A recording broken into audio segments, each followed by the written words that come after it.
Jjajangmyeon, or black bean sauce and noodles, is a rich, savory, yet slightly sweet dish that has become one of Korea's favorite comfort foods.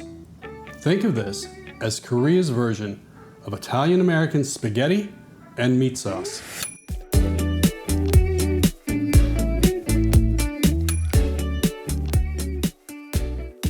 And annyeonghaseyo, my name is John, and I'm going to show you how to plate up an authentic Chinese, Korean, restaurant-style version of this beloved dish that will probably give your cardiologist a heart attack, but may lead you to running a very successful Jjajangmyeon shop in Korea. So let's get started by going over the ingredients. The most important ingredient in this recipe is black bean paste, or Jjajang in Korean. If you live near and have access to an Asian market, especially a Korean one, you should have no trouble finding black bean paste. Now, if you don't have access to an Asian market, don't worry. You can find several brands of Jjajang available on Amazon. Here are a couple options I would recommend in either case. I'm personally using Mr. Jin for this recipe. Now, before we move on to the other ingredients, let's fry up our Jjajang or black bean paste and get that out of the way. And trust me, you're going to want to use a non-stick skillet or, like me, a well-seasoned wok. If you use stainless steel, your black bean paste is going to stick and likely burn, and then you're going to hate this recipe and you're going to hate me. And I don't want that. Trust me. Use something non-stick or a wok. Now we're using 5 copious tablespoons of lard to fry our black bean paste. I warned you, this recipe wasn't for the faint of heart. If, for any reason, you have any discomfort or objections to using lard, you can substitute with any neutral flavored oil, whether it's avocado, vegetable, or peanut oil.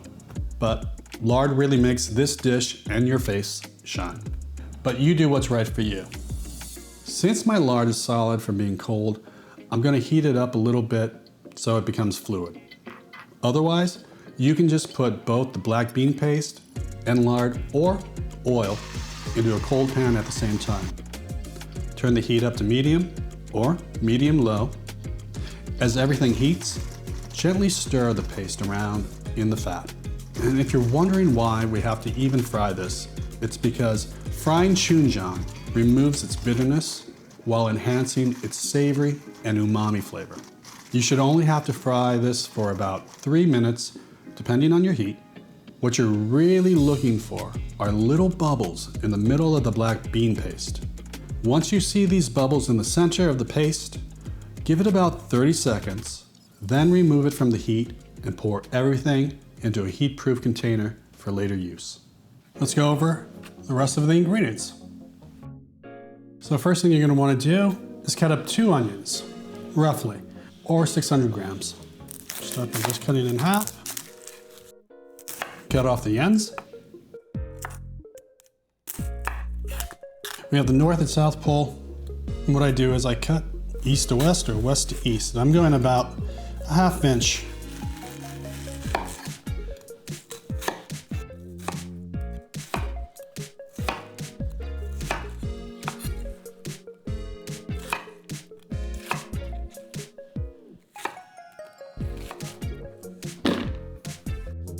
So we've got about 1½ onions in here, plus a little extra to serve on the side, which is a classic accompaniment to a bowl of jjajangmyeon.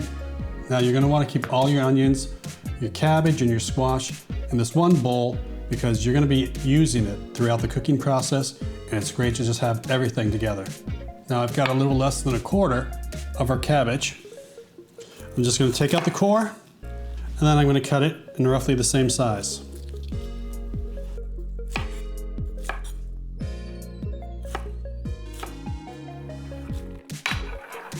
Next, we're going to cut up probably about half of this squash.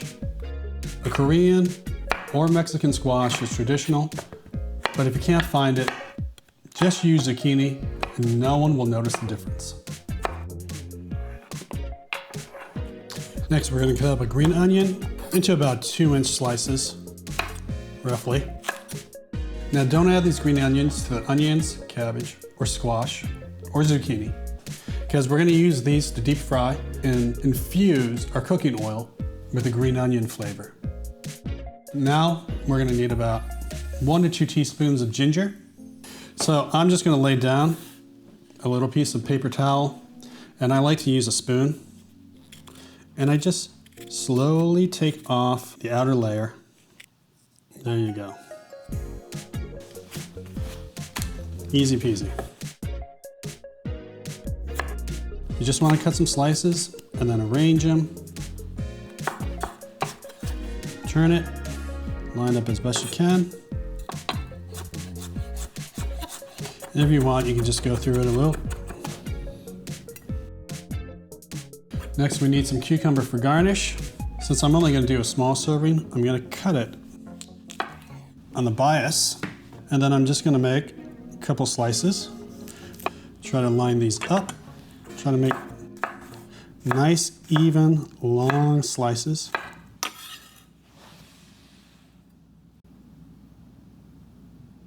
Now, this ingredient is optional. It's pickled radish that's called danmuji in Korean or takuan in Japanese. If you go to an Asian market, you'll find numerous brands that package it either sliced or whole. You can even find it online at Amazon. It's a crunchy, sweet, and tangy condiment that serves as a great palate reset for a rich bowl of jjajangmyeon. We have the meats. It's not a lot, honestly. It's only about maybe half a pound here. I've got a mix of pork belly and just traditional shoulder. Now, a lot of the online recipes are going to tell you to use all pork shoulder, which is fine, but because we're using so much lard, I don't think you really need all that extra fat. So just go with pork shoulder. You might even go with pork loin. Frankly, a lot of the restaurants will use it as well. Some will even use ground pork, so that's an option. As for the meat, I'm just going to cut the pork belly into 1/4 inch to 1/2 inch dice, and I'm doing the same to the pork shoulder as well.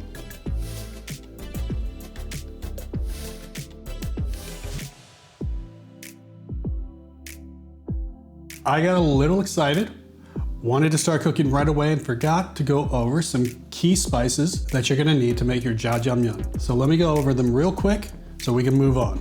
First thing you're gonna need, a tablespoon of sugar, a teaspoon of chicken bouillon, a tablespoon of soy sauce, and probably the most important one, some MSG or magical savory goodness.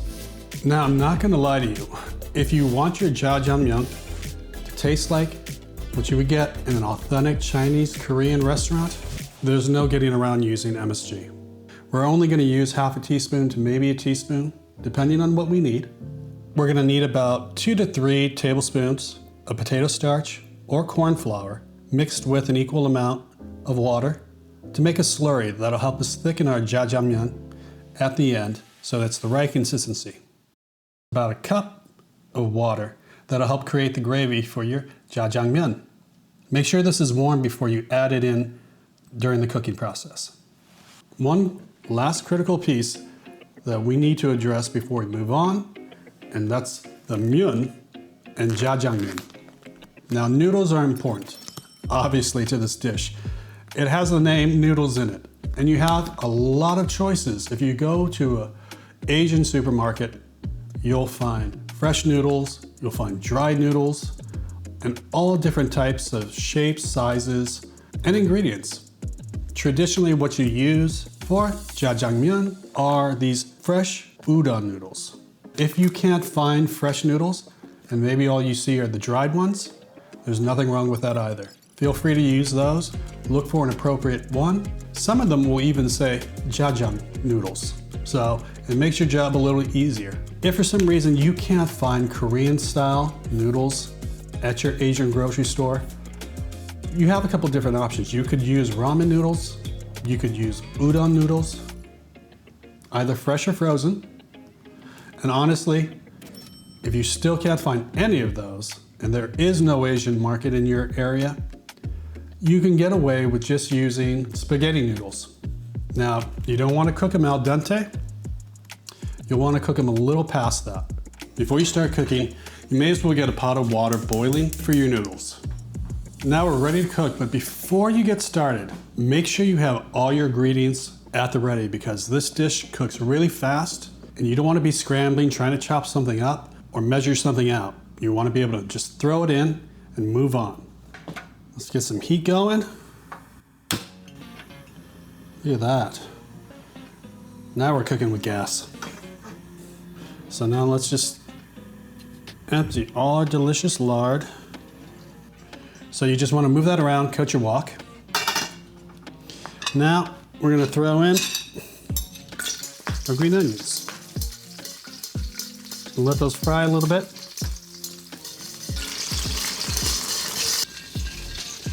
So just remove the green onion after you fried them for about a minute.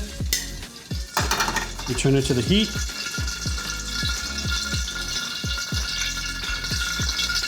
And go in with your pork. Now, we're not going to season as you go. There's going to be plenty of salt in this dish with the spices that we already have. But we do want to make sure that we are caramelizing this pork. So it'll probably take about 2 to 5 minutes. Just stir them around. So we're starting to get a little bit of color on our meat. From all those other videos that tell you about the Maillard reaction, that brown equals flavor. So you want to make sure you're getting quite a bit of it and also allowing time for that fat to render out of the pork belly that we included. Now that's been going for about a good 2 to 3 minutes. We can add in our chopped ginger. We give that about a minute. The ginger just helps to cut some of the porkiness and also add in its flavor to our final dish. All right, now just add in your soy sauce. Oh, if you could smell that. Oh, it's delicious. And that is going to also help caramelize things a little bit and give our pork a nice color, as well as add some richness and depth to our final jjajangmyeon. You don't want to burn it. So now just go in with some of your veg. Don't add it all at once. Go by thirds. Also remember, at the heart of this dish is stir fry. We're not trying to wilt all these vegetables down into nothingness. We don't want them to just melt away when you eat them. We still want some texture, but we do want to get some color, as you can see, hopefully. A little bit of color on those. Now we're going to go in with another third of our vegetable. Again, give it another 2 minutes for this batch. Finally, go in with the remaining veg that you have and give that another minute or so.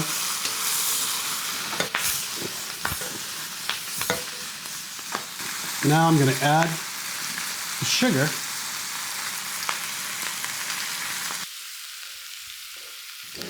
and add 3/4 of your Jjajang because we can always add more later, but you can't take away.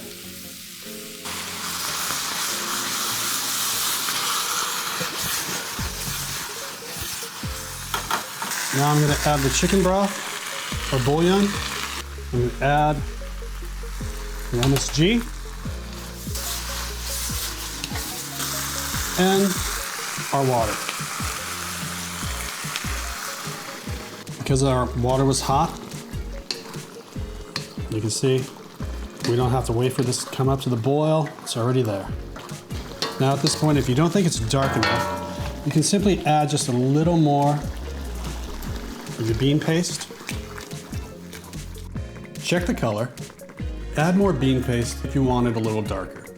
But first, do the chefy thing and give it a taste. And that is delicious and has the perfect balance of salty, sweet, and earthy for me. But you do you. Now we're going to add some of our cornstarch. Make sure you get it mixed up nicely. All of it's going to settle at the bottom. whether or not you use potato starch or cornstarch. So just add a little bit at a time. Try to stir it as quickly as you can because last thing you want this to do is form a big, giant, slimy dumpling.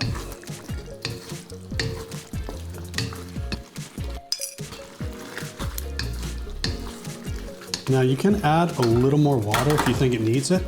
I have a kettle that's already heated up, so I can just add a touch of water to make a little more gravy.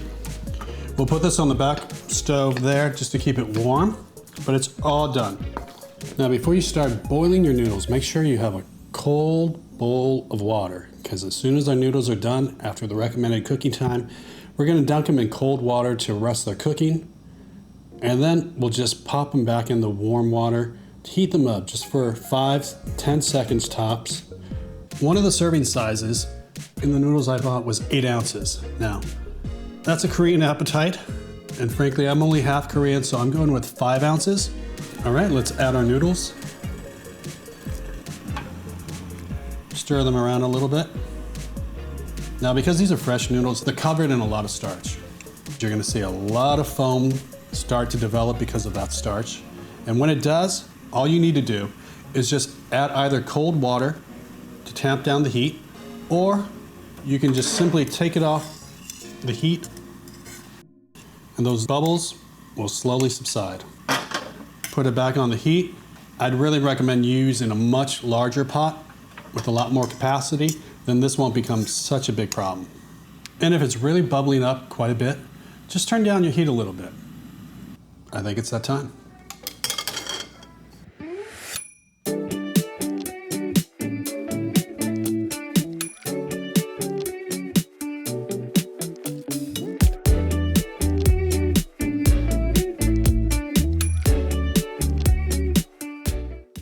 The first rule of JJajangmyeon is you need to mix everything up.